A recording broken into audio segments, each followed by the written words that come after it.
After 5 games ay nirelease ng Kyoto Canaries itong si Jamie Malonzo sa team. Ano nga ba ang nangyari? Yes, isang magandang opportunity para sa isang player na makapaglaro sa isang liga sa abroad. Pero yun lang talaga ay hindi lahat 100% na merong assurance na matagal na contract. Noon ay sinayang si Carl Tamayo ng Ryoki Golden Kings, pero ngayon ay maganda ang career sa Liga ng Korea at meron pang award by the end of the season. And gayon din si Justin Baltazar na hindi rin natagal sa Hiroshima Dragonflies. Pero ngayong 2025 ay itong si Jamie Malonzo naman ang umalis sa team. Pero ang malaking pagkakaiba ay 5 games lamang ang kanyang nilaro. And after noon ay nagkaroon ng termination mutually or nag-usap ang magkabilang panig para tapusin ang kontrata. Saad ng Kyoto na si Jamie Malonzo is a wonderful person who has worked hard every day to adjust to his new environment. So nakita nila ang hard work ni Malonzo na nasa adjustment period pa lamang. Pero yun lang ay mukhang hindi nakahantong na maging fully adjusted si Jamie dahil siya ay wala na sa team. And sa ngayon siya ay isang free agent. Well, sa dami ng team sa Japan, hopefully ay makahanap itong si Malonzo ng kanyang malilipatan kung pwede pa.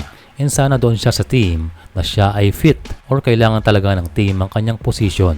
Sabi nga natin noon, ay malaking factor talaga kung saang team pupunta ang isang Pilipino na maglalaro sa abroad. But sadly, Kyoto Canaries is not for Jamie Malonzo.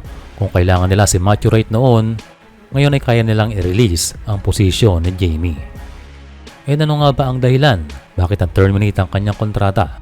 Una ay kumuha ng bagong forward itong Kyoto Canaries. Ang player na ito ay veterano na sa B-League na si Chehalis Tapscott. Ang pangalawa ay gusto nilang palakasin ang inside lineup or maaaring maglagay ng malalaking player. At ang target itong Kyoto Canaries is either a naturalized player from Japan or another Asian player. Yan ay kinumpirma ni Jamie Malonzo na magpapalakas ng frontcourt ang Kyoto Canaries. And sa katunayan, while making this video ay meron ng mga kausap or under negotiations sa kapalit ni Jamie Malonzo. Pero ang good news sa ngayon na si Jamie raw ay nakikipag-usap na sa ibang team sa liga. So kailangan magkaroon ng adjustment ang Kyoto Canaries at ang bagay na yon ay i-release si Malonzo. Well, walang problema sa talent ni Jamie pero nagkataon na 3 ang kanyang kaposisyon, 2 world import at 1 naturalized. Kaya masasacrifice talaga itong si Jamie na hindi pa masyadong nagagamit sa mga games ng team. And sana ngayon makakuha agad ng kapalit itong si Jamie Malonzo sa isang koponan na siya ay kailangan.